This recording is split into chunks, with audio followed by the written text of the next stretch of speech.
Sobre a lei de Deus, vamos resgatar coisas que nós já falamos, dessa vez sem a leitura, mas chegamos à conclusão que a lei de Deus, logo no começo sugerimos, que a lei de Deus é a expressão do caráter santo de Deus. Falamos sobre o nosso conhecimento dessa expressão, ou seja, a origem da lei, sendo ela desde Adão, impressa no coração de Adão, e que o próprio Adão já também teve um preceito particular, não coma do fruto da árvore do conhecimento do bem e do mal, e desobedeceu.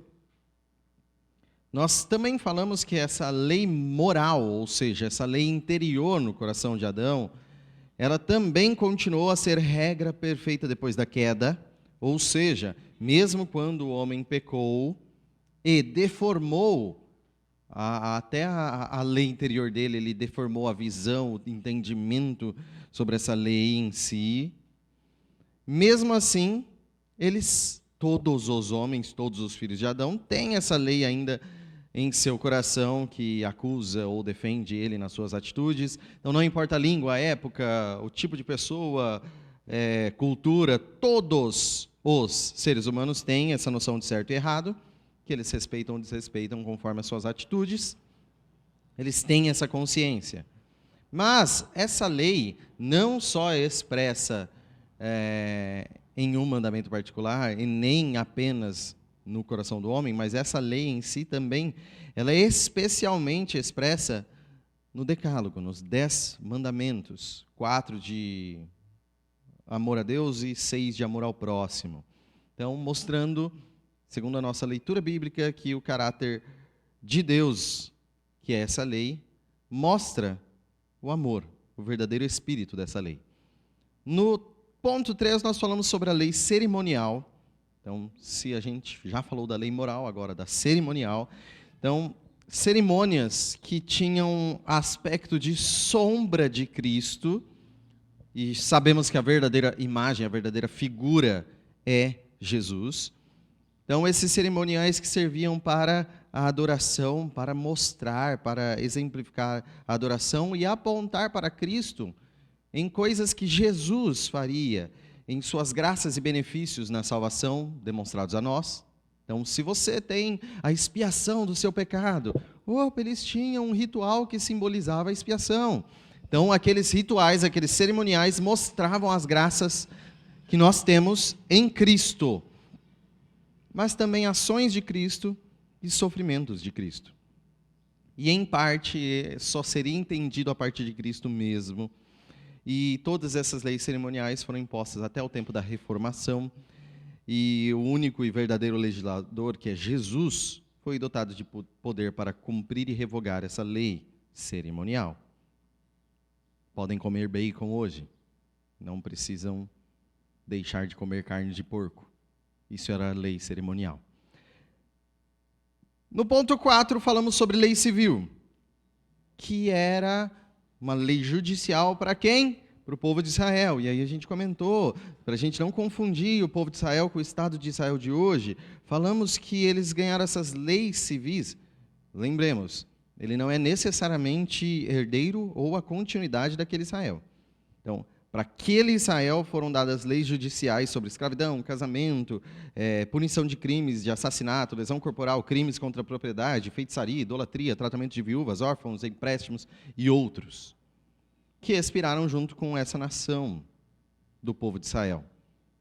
Então, o valor dessas leis ainda é altíssimo, não como mandamento, mas o valor moral em si dessas leis. Exemplos. Só para a gente resgatar, apesar que nem foi a última aula, foi a penúltima, mas exemplos. Lá, nessas leis, se a gente acompanhar sobre casamentos ilícitos, não sei se vocês já leram e lembram, casamento ilícito. É proibido casar com o seu irmão. O irmão não pode casar com o irmão. Os dois não podem ser casados. Era uma lei que, obviamente, é um aspecto judicial, lei civil. Porque quem reconhece ou proíbe casamento tem um aspecto muito grande estatal, do Estado em si.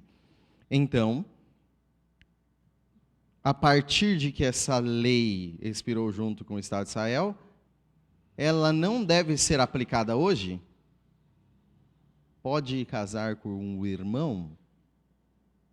Ó a treta contida aí. Apesar que é simples, né? Muitos vão falar o quê? Não pode casar irmão com irmão, não. Não estamos falando de irmão da igreja, tá?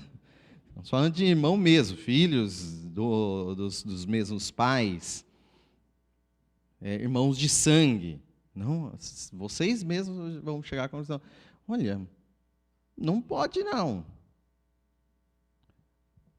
Bom, só que se nós olharmos algumas repreensões do Novo Testamento, relacionamento entre filho e madrasta, por exemplo, já estava previsto lá no Antigo que não poderia, e não tem citado no Novo Testamento? 1 Coríntios não dá uma severa repreensão quanto a isso? Ou seja, é pecado mesmo Paulo falando. Paulo fala que isso é pecado. Fala assim, mas o Estado não proibia, no caso dos gentios, não tinha um Estado que proibia. Continuou sendo pecado. Aí peraí, era lei civil para Israel, não é mais lei civil para o Estado que nós temos hoje em dia, mas continua sendo pecado. Olha que interessante. Da mesma forma, existia uma proibição de alguns tipos de relações sexuais imundas. Entre elas, a relação homossexual. Então quer dizer que hoje o Estado deve proibir relação homossexual?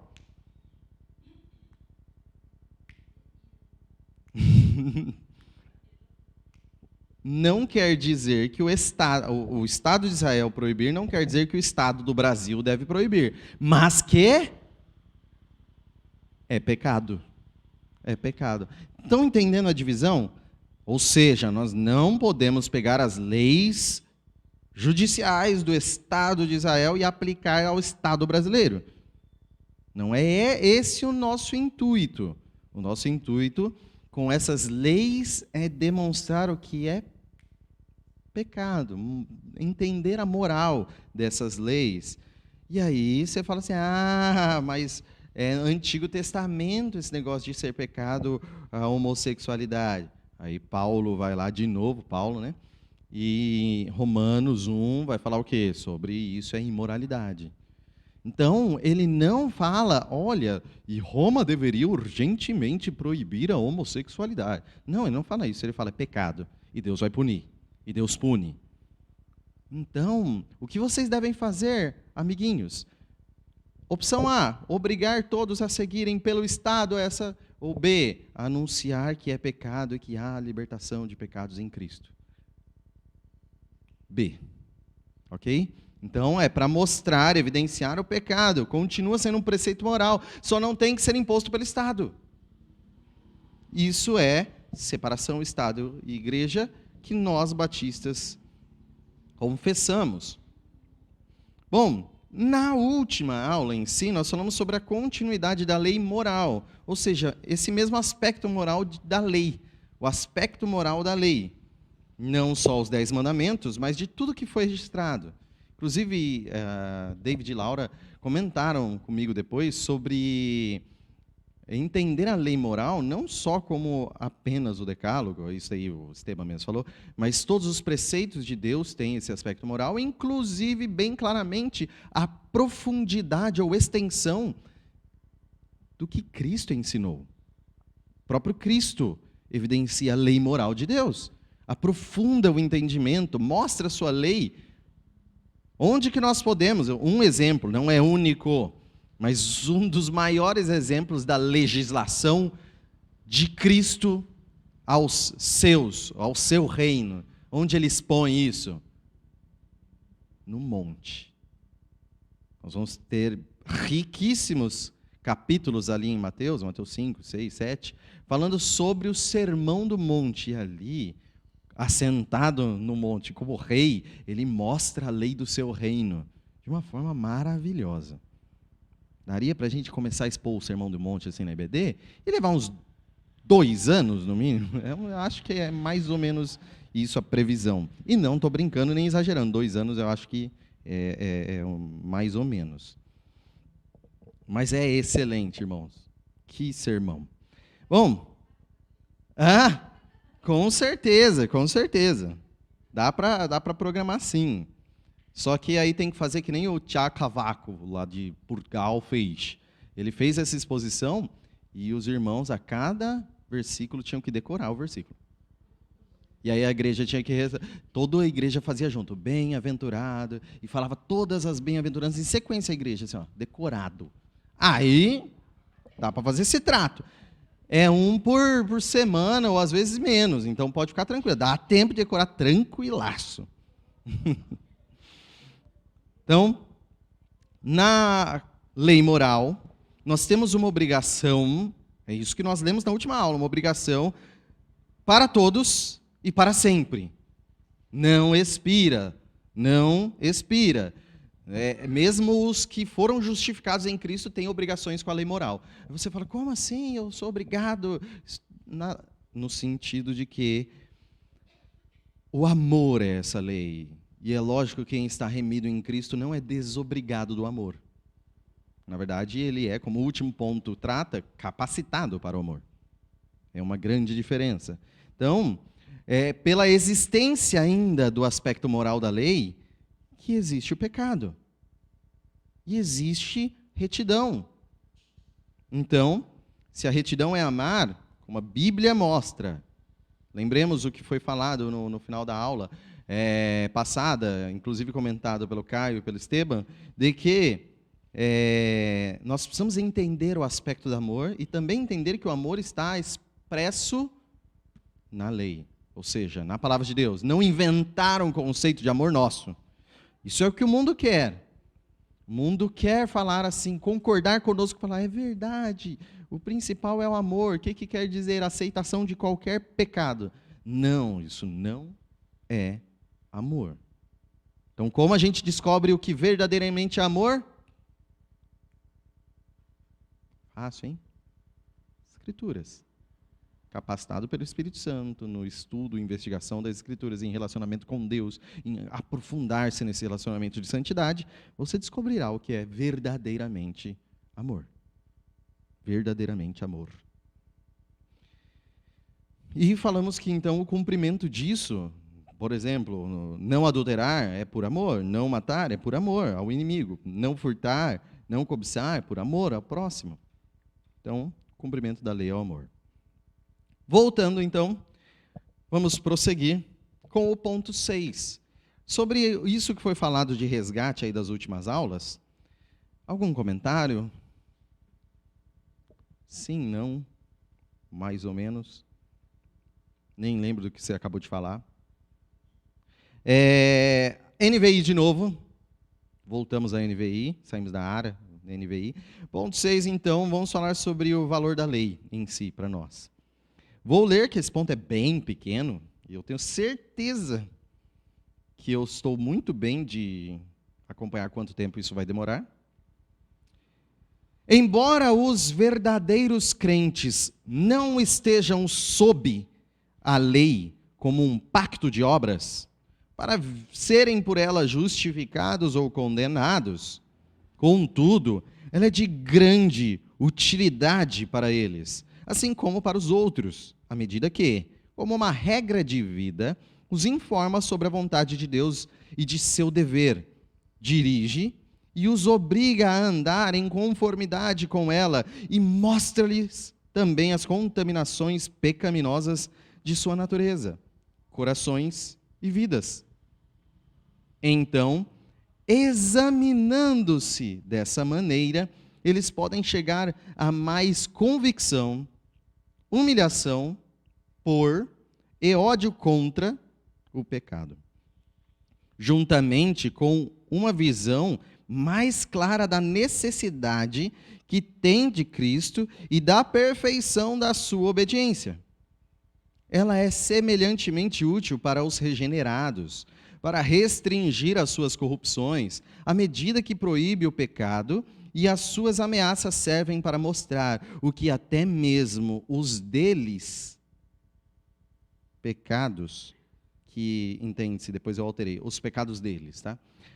Que até mesmo os pecados deles merecem e que aflições nessa vida podem esperar por eles, embora libertados da maldição e do rigor intransigente da lei. Igualmente, as promessas da lei demonstram a aprovação de Deus, a obediência e quais bênçãos os homens podem esperar receber se obedecerem à lei, embora não lhes sejam devidas pela lei como um pacto de obras. Então, o fato de um homem fazer o bem e evitar o mal, porque a lei anima a um e desencoraja outro, não é evidência de que ele esteja debaixo da lei e não debaixo da graça. Longo. Bom, primeira coisa, vamos considerar 1 Timóteo 3. Vamos lá. Se está na Bíblia, é proveitoso. Certo? Se está na Bíblia, tem proveito. Nem falo qual o proveito, mas se está na Bíblia é proveitoso. Certo ou errado? Certo. Por isso que é muito importante meditar nessas palavras. Se está na Bíblia, é proveitoso. Bom, a Bíblia de Deus é proveitosa, ela é divinamente inspirada. E a lei está na Bíblia, então a lei é proveitosa. Disso nós podemos ter segurança. Porém, não significa que tudo que está escrito na Bíblia se interpreta em nós, por mais que possa trazer proveito de aplicação para nós. Como assim? Entendam, nós, pelo menos nós no sentido hoje, neste momento, desta terceira igreja batista, não somos, obviamente, o centro da Bíblia ou a interpretação da Bíblia. O centro da Bíblia, com toda certeza, é Jesus. Nesse sentido, nós temos que entender que nós não somos sequer os leitores diretos, ou os primeiros leitores, para quem todos os autores escreveram. São alegações que muita gente não pode não estar mastigando.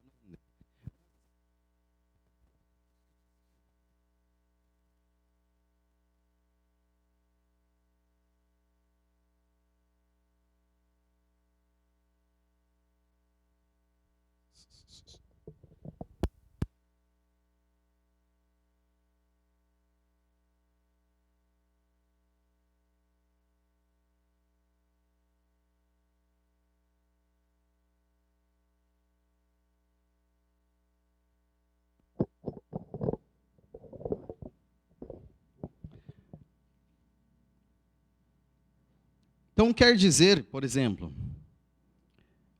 que nós não podemos interpretar. Vamos lá, você abre lá em Cantares de Salomão. Quer dizer que o escritor está escrevendo sobre o Rogerinho? Não. Quer dizer que ele está escrevendo diretamente para nós? É assim que a gente tem que interpretar? Não. Não. Muita gente se sentiria profundamente insultado, inclusive, se fizesse isso em Cantares. Não foi escrito para nós. Chega a nós por poder do Espírito Santo, e isso rege a redação, sem dúvida. Mas nós não podemos entender que nós somos os diretos leitores. Isso é princípio de interpretação bíblica. Da mesma forma, você sabia que Apocalipse, João não estava pensando no Caio para escrever Apocalipse? Sabia disso? Sabia? Que não era para a terceira igreja batista em 2023 que ele estava escrevendo? Não era. Ele estava escrevendo, e ele escreveu para quem ele estava escrevendo. As 7 igrejas da Ásia. Ele escreveu isso. Muita gente ainda não entendeu isso. mas ele escreveu isso. Então, ele tinha um primeiro público para ler essa informação. É lógico que tem intérpretes muito falhos, nem digo intérpretes, mas especuladores, que pegam um monte de coisa da Bíblia e interpretam como se só eu tive a capacidade sozinho de entender o que está escrito aqui. A igreja, historicamente, nunca entendeu. Os primeiros leitores, eles iam assim e falavam, não entendi nada, mas tá bom. Tem muita gente que interpreta assim, que ninguém entenderia nada naquela época. Não, foi escrito para aqueles daquela época, dentro de um contexto cultural daquela época, de construções de palavras que faziam sentido naquela época. Então, nós temos um lapso temporal muito grande para entender, por isso responsabilidade de ensino tem uma responsabilidade de estudo. Lembrem-se disso.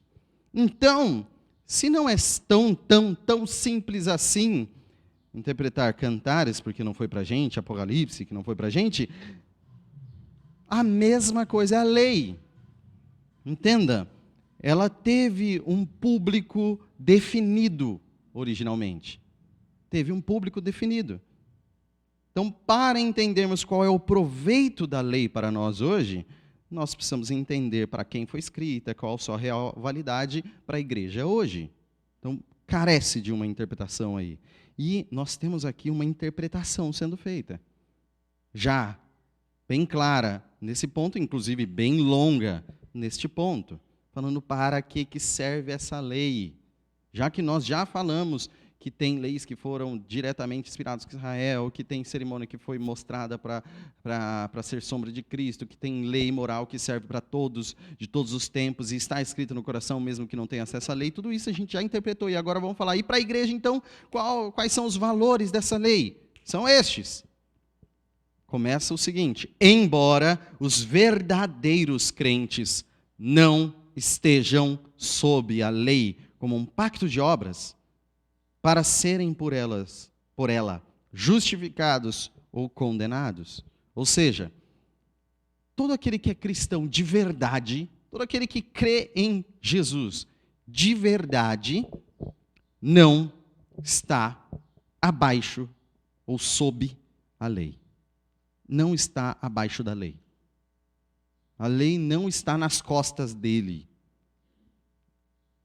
Então, vocês não têm a lei acima de vocês como um pacto de obras. Lembra quando foi falar de pacto aqui com David e ele falou sobre você tem suas obrigações, sua parte no pacto, tem cláusulas, benefícios de cumprimento. Falou sobre pacto em si, há um tempo atrás, estudando essa confissão. Bom, a lei não é mais um pacto de obras para nós. Em qual sentido? Não é a intenção nós estarmos abaixo de uma cláusula que fale, pague o dízimo e você receberá a bênção. Como se fosse um pacto de obras. Você vai ajudar o velhinho a atravessar a rua e vai ser promovido no trabalho. Não. Ou você vai fazer determinada coisa e vai receber algo em troca. Um pacto. Nós temos um pacto. Não é um pacto. Não tem nada que você faça quanto a esse pacto que gere uma obrigação em seu favor. Não estamos debaixo da lei. Inclusive, para os que o estão, eles não cumprem e só devem por esse pacto, mas estamos debaixo da graça. É o que diz Romanos 6,14. Alguém pode ler com todo vigor Romanos 6,14? Todo vigor é comprometedor. Porque o pecado não terá domínio sobre vós, pois não estáis debaixo da lei, mas debaixo da graça. Então, não estamos debaixo da lei. Não estamos debaixo da lei, mas da graça. Então, estamos debaixo da graça. O que nos cobre é a lei? Não, o que nos cobre é a graça. E isso é maravilhoso. Isso é maravilhoso. Isso é transformador. Isso é transformador. O pecado não nos domina por causa disso. É por isso que o pecado não tem domínio sobre vocês, porque vocês não estão debaixo da lei, estão debaixo da graça. Se estivéssemos debaixo da lei ou em um pacto de obras debaixo da lei, nós seríamos dominados pelo pecado. Ele está acima de nós, mas Ele não é mais o nosso Senhor, porque estamos debaixo da graça. Como que você vai louvar a Deus por isso, hoje? Como que você vai louvar hoje a Deus por não estar mais debaixo da lei, mas estar debaixo da graça? Lembre-se, nós não somos mais servos do pecado, escravos dele, para que ele nos domine nossas ações, pensamentos, coração, tudo. Pois a lei acusa o pecado e não estamos mais debaixo da lei, pois não temos mais acusações a nos condenar. Você não tem mais condenação. A força acusatória e condenatória da lei não tem mais nenhuma força contra você. Não existe nenhum medo de acusação no cristão. Você tem noção disso? O grande acusador dos servos do Senhor já condenado está, vencido cairá por uma só palavra. É isso que cantamos, né? Então o acusador já foi vencido. Entenda, você é santo por causa dessa ação de Cristo, por você estar debaixo da graça. Não tenha medo. Estando em Cristo, você não tem que ter medo de chegar no céu e o pessoal falar assim, mas eu vi o que você fez lá escondido, e agora você não pode ir para o céu, você vai para o inferno, e você começa a ficar com medo. Não tenha medo. Porque se você está em Cristo, não está mais debaixo da lei, o pecado não tem domínio sobre você, você está debaixo da graça, e você pode comemorar, celebrar que não há acusação contra. Não existe acusação contra os escolhidos de Deus. Romanos 8. Então, a pergunta é, quem de vocês vai ler Gálatas e escrever um poema para a gente ler hoje à noite? Ou quem vai escrever um poema, ler Gálatas? Somos filhos da livre, fazer um refrão, filhos da livre. Fazer uma canção. É algo que carecemos, né? Escrever as canções, escrever os poemas da nossa interpretação, da nossa EBD, a nossa EBD frutificar um louvor a Deus. O encontro das mulheres, que teve uma mensagem maravilhosa, frutificar um elogio e registrar e compartilhar com a igreja esse elogio a Deus. Quando essa informação toda vai explodir de nós em transbordar de louvor e adoração? Jales levantou a mão? Deixa que eu faço, é isso?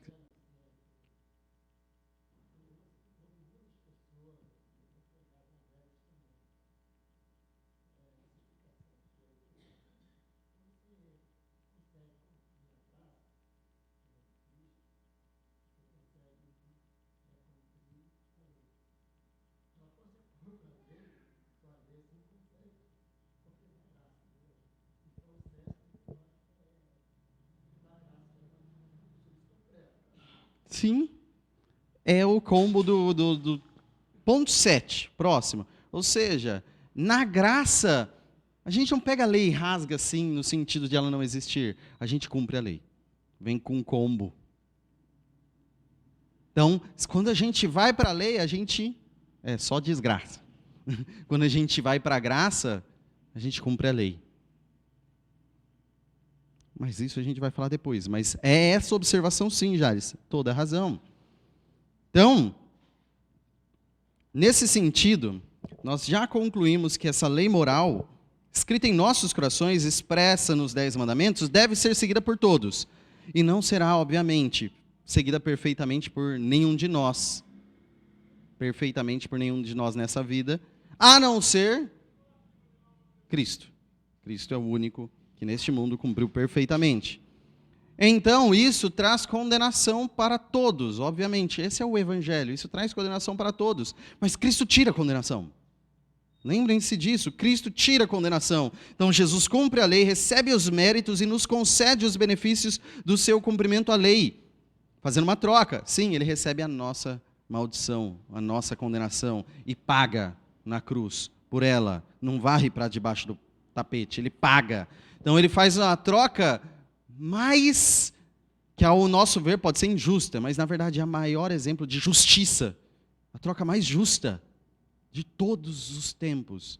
Ele pega a nossa maldição, nossa condenação, e nos dá todo o benefício dele ter cumprido a lei. E vai lá e cumpre a sentença da morte do eterno. É o maior exemplo de justiça, só que sendo mostrada em uma abundância e misericórdia.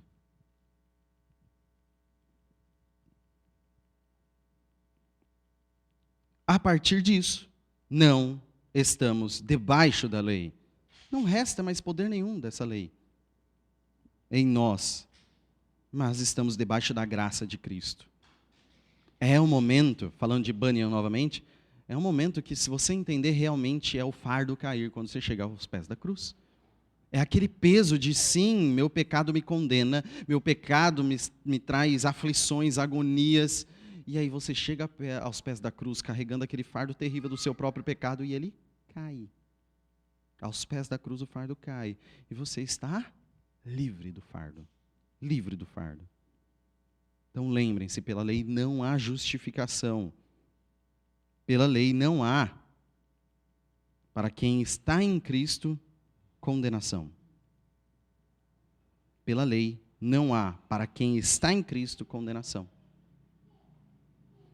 Gálatas 2,16, para a gente frisar isso, Gálatas 2,16 diz: sabemos que ninguém é justificado pela prática da lei, mas mediante a fé em Cristo Jesus. Ou Jesus Cristo, nesse caso. Assim, nós também cremos em Cristo Jesus para sermos justificados pela fé em Cristo, não pela prática da lei, porque pela prática da lei ninguém será justificado. Então essa é uma certeza. Nós cremos em Cristo para sermos justificados pela fé. Justificação pela fé. Justificação pela fé, não pelas nossas obras. Ninguém será justificado pelas obras. Só o justo é justo até nas obras. O justo é justificador, o justo é Cristo. E nós fomos justificados por Ele. Então o valor da lei nunca esteve, está ou estará em justificar o pecador. O valor da lei não esteve, não está e não estará em justificar o pecador. O valor da lei não está em salvar-se por ela, você se salvar pela lei. Não é esse o valor.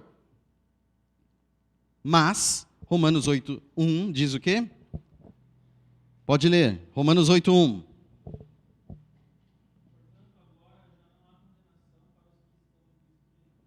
Mas o fim da condenação está em Cristo. Então não há força condenatória da lei para quem está em Cristo. Então a força da lei caiu sobre Cristo. Não estamos mais debaixo da lei. Romanos 10:4.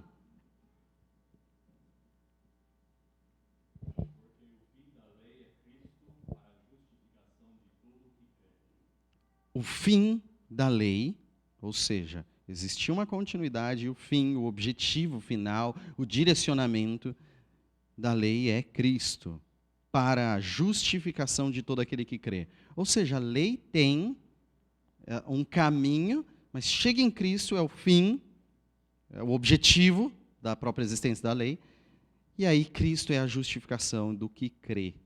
O fim da lei está em Cristo. A lei é um caminho que termina em Cristo. Em Cristo acabou a lei. A lei encontra finalidade. Se não houvesse Cristo, a lei não tinha uma finalidade a não ser a morte. Mas em Cristo existe um fim glorioso para a lei. Cristo. E Cristo é um novo caminho a partir da lei para levar para Deus, para os céus. Lembrem-se, um caminho só é válido se você chegar no final do caminho. O que adianta você ter um caminho para um lugar e ficar no meio dele? Não é mais um caminho, porque se o fim é o meio, na verdade, você se perdeu no caminho. Então, ficar nesse caminho da lei não significa em si não alcançar nada. Chegar em Cristo é terminar o caminho da lei, o fim da lei, e entrar no caminho que leva aos céus, que leva ao Pai, que leva a ser justificado. O caminho da lei não leva a Deus, não leva aos céus. Esse é o problema. O caminho da lei leva à cruz. E ali você morre com Cristo. Crer é chegar em Cristo, o novo caminho. Crer é prosseguir ali no caminho de Cristo, a partir de chegar na cruz. Crer é ser justificado. Crer é ser justificado. Por crer, não estamos debaixo da lei, mas da graça. Um caminho que começa na cruz e termina nos céus. Estando em Cristo, que é o próprio caminho que nos leva à salvação. E, mesmo que a lei não nos justifique, então eu gastei todo esse tempo garantindo isso, mesmo que a lei não nos justifique, ela é útil. Qual a utilidade? Vamos lá. Continuando a redação. Contudo, ela é de grande utilidade para eles. Contudo, ela é de grande utilidade para eles. Para quem? Para os verdadeiros cristãos. A lei é útil para vocês aqui, assim como para os outros. À medida que, como uma regra de vida, os informa sobre a vontade de Deus. Lembra a expressão do caráter de Deus? Então, como regra de vida, ele mostra qual seria a vontade de Deus. E de seu dever. Dirige e os obriga a andar em conformidade com ela. E mostra-lhe também as contaminações pecaminosas de sua natureza, corações e vidas. Então, examinando-se dessa maneira, eles podem chegar a mais convicção, humilhação por e ódio contra o pecado. Esse capítulo em si, ele tem uma profundidade enorme. Aquele momento de testemunho pessoal que 90% não gosta. Essa semana, eu e a Ana conversando lá numa mesa, numa confraria, diríamos, com um pessoal bem alheio a essa nossa fé aqui. E tinha doutor em psicologia na mesa, professor de psicologia em universidade, tinha pós-graduadas também em psicologia, tinha gente assim que fazia mais aquela questão de yoga e meditação, tinha bastante cabecinhas diferentes, tá? E a gente debatendo sobre uns temas bem profundos assim, principalmente eles, né?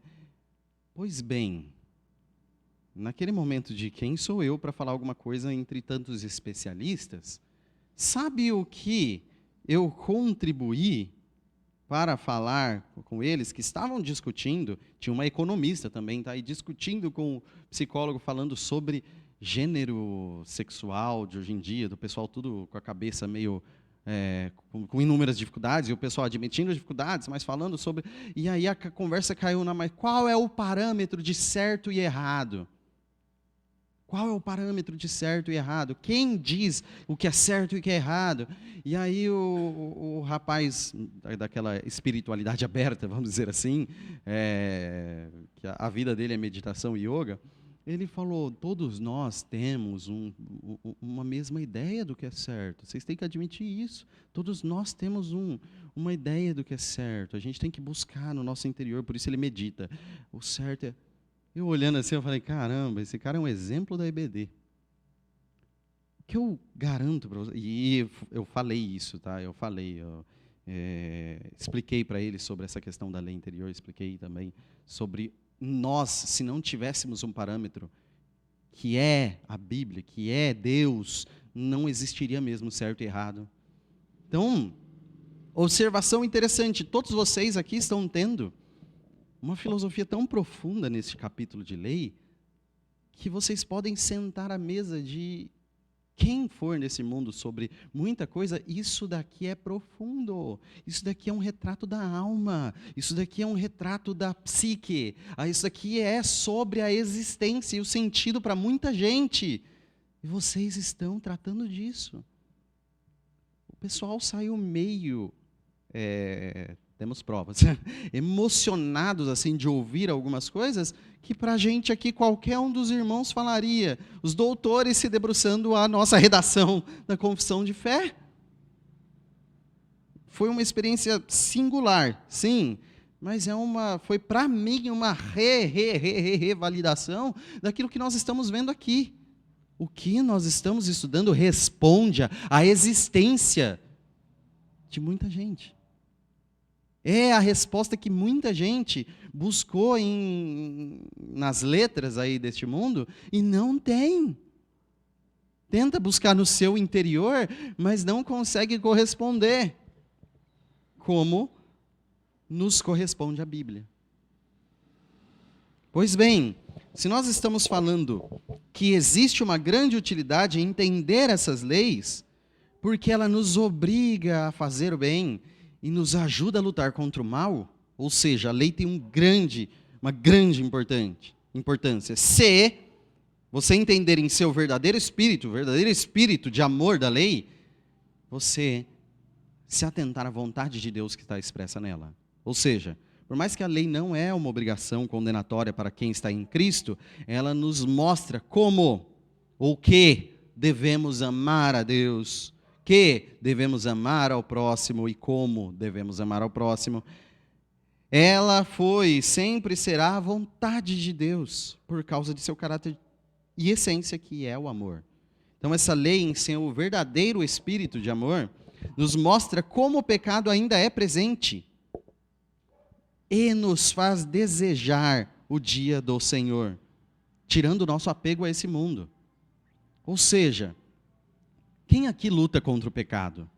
Quem ainda peca? Mesmo ouvindo tudo que a gente ouve toda semana, quem aqui ainda peca?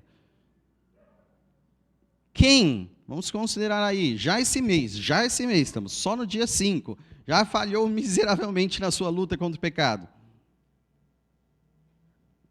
Então, a existência do pecado, para vocês que se regozijam verdadeiramente em Deus, olhando para o santo caráter de Deus, não dá um amargor no mastigar do pecado?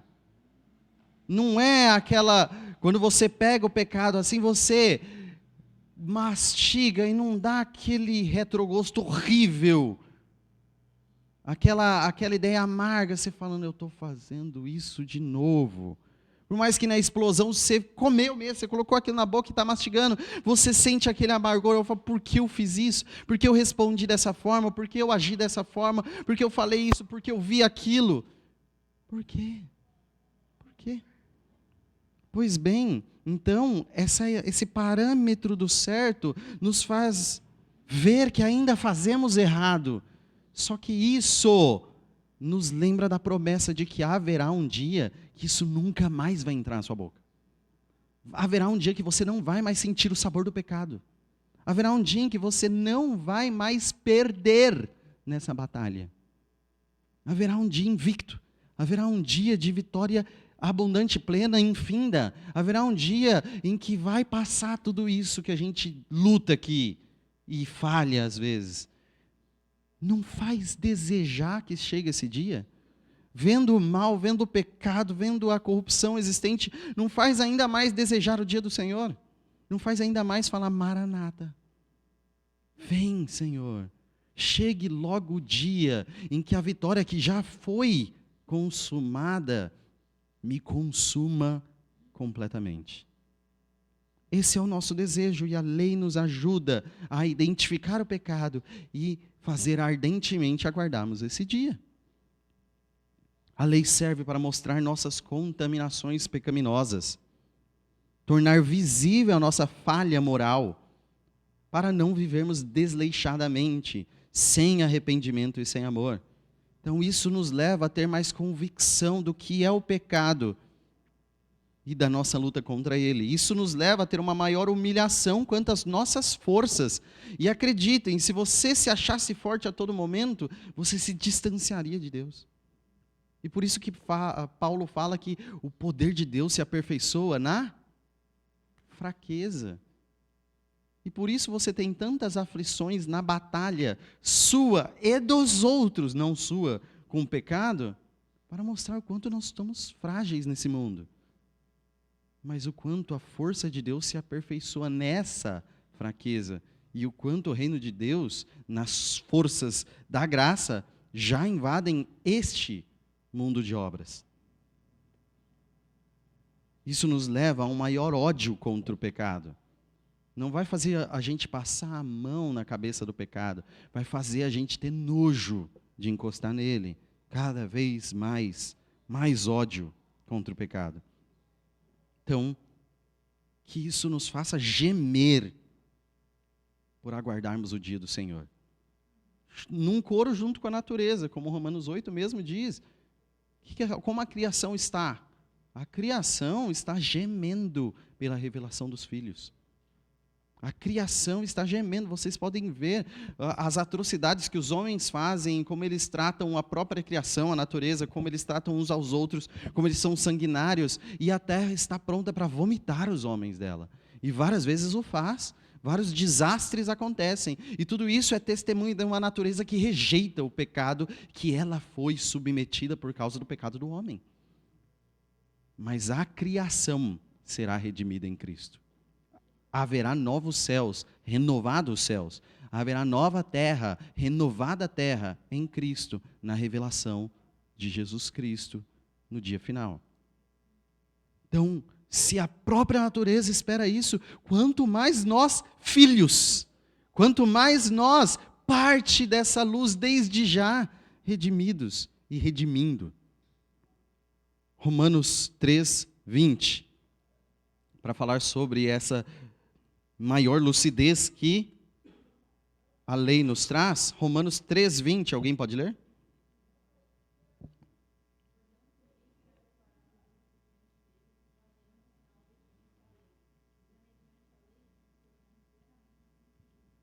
A ideia não é de você começar a arrogar justiça pelas suas atitudes. Não, mas comparar as suas atitudes e que toda a lei, seja no seu cumprimento ou descumprimento, ambos os casos levem a louvor da graça. Louvor da graça. Então, que a lei nos conduza a entender que existe o pecado e buscar refúgio na graça. E que nós só acertamos, às vezes, por graça. Que seja isso exibido para nós. Romanos 7, 7. Que diremos, pois? É a lei pecado? De modo nenhum. Mas eu não conheci o pecado senão pela lei, porque eu não conheceria a consciência se a lei não dissesse, não cometerás. Então vamos lá. A lei é pecado? Então por que todo mundo odeia? Todo mundo é muita gente, né? A lei é pecado, então por que muitos professam ódio contra a lei? Odeiam a lei de Deus? A lei não é o pecado para nós odiarmos. A lei não é pecado. A gente pode cantar aquele corinho, sábia, justa, santa e pura, é a lei do meu Senhor. Podemos. Podemos ler o Salmo 119 inteiro louvando a lei? Devemos sim. Então a lei é pecado? Não. Apenas se valeu o pecado da lei por causa da nossa enfermidade da carne, por causa da nossa falha, por causa da nossa insuficiência. Então, é muito importante a lei para sabermos o que é o pecado, definir o pecado, definir, ver o pecado, não para vencer o pecado, mas definir o pecado. Entendam, para enxergarmos o pecado, não saberíamos o que seria cobiça se a lei não dissesse não cobiçarás. Nós precisamos da lei para identificar o pecado, e identificar o pecado para lutar contra ele e nos lançarmos em Cristo, como Cristo, solução do pecado. Então, pela existência da lei, óbvio que menos objetiva, mas existente no coração de toda a humanidade, Dentro do coração tem essa lei. Ah, mas é menos objetiva? Sim, é óbvio. Menos objetiva. Ela é mais objetiva pelas Escrituras. Dá para ter mais conclusões claras sobre ela na Escritura. Não só fazendo yoga, não. Mas lendo a palavra de Deus. Sim, sem dúvida. Ela é mais objetiva. E nessa lei, temos o conhecimento do pecado, que já é em si um valor para apontar um caminho para Cristo. Opa, somos insuficientes perante essa lei. Vamos atrás de quem é suficiente. Simples.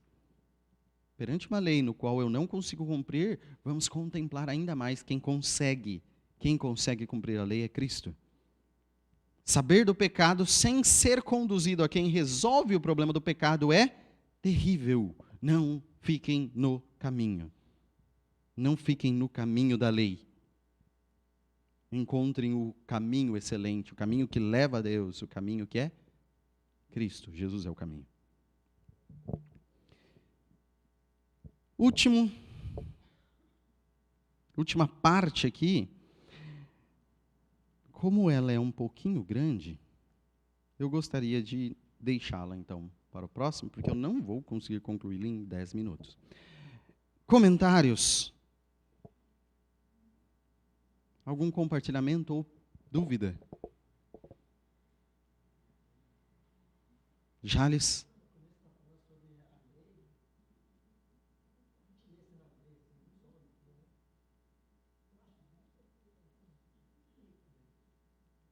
Dos homens.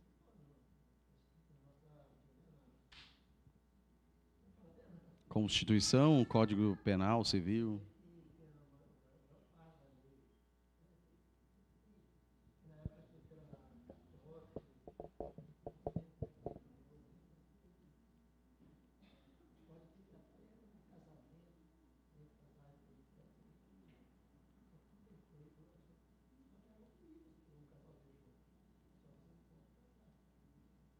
Sim.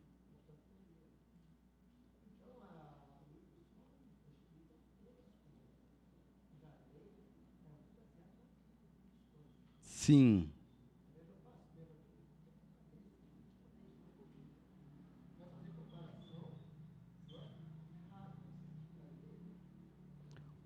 Olha, isso nos ajuda a entender e aplicar. Por exemplo, se a gente comparar várias legislações de vários povos ao longo do tempo, legislações dos povos, de estados, de cidades-estados antigamente, de nações quando elas surgiram, essas leis, por várias vezes, refletiram um mesmo padrão.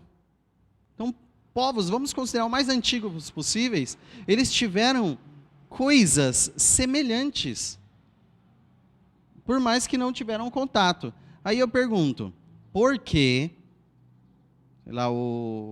a Grécia Antiga, de pessoas que não tiveram contato com a lei de Deus, vamos considerar essas, pessoas que não tiveram contato com a lei de Deus, tinham leis para si que se assemelham ao não matarás, ao não furtarás. Por quê?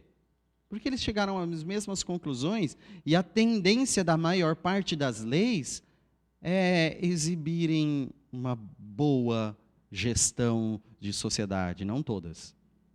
Por que existe essa tendência? Em qualquer povo, em qualquer local. Qual é a resposta, segundo o que nós estudamos? Fizeram a lei no coração. Todos estes povos, todos os homens têm a lei no coração. Então, nítida para todos eles a ponto de transcrevê-la exatamente na lei do Estado? Não. Alguns mais turva, alguns lutam contra ela, alguns têm a consciência dela, mas suprimem, escondem. Não, eu odeio essa lei aqui. É fruto do pecado. E vai querer subjugar essa lei por uma própria ideia pecaminosa? Sim. Vai ter Estado que vai assassinar de propósito? Vai. Mas a gente pode comparar e a maior parte segue uma mesma premissa. É a lei escrita no coração do homem. Então, antropologia, estude o Decálogo. Se os homens chegassem a essa consciência, seria seria um bom caminho, mas só chegando em Cristo seria o caminho para os céus. Mais algum comentário? Ou podemos encerrar? Quem que vai escrever a canção ou o poema? Voluntários?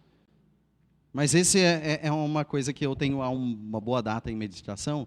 Nossa, seria um ótimo feito nosso se nós transbordássemos entendimentos de reflexões, de pregações, de aulas, que mais tocarem a gente em pequenas frases, que com os nossos músicos transformassem em música. Então, cantem ao Senhor um cântico novo. Busquem louvá-lo pelo que vocês têm aprendido. Transbordem da adoração que nós temos visto na palavra. Vamos orar? Todos de pé, por favor.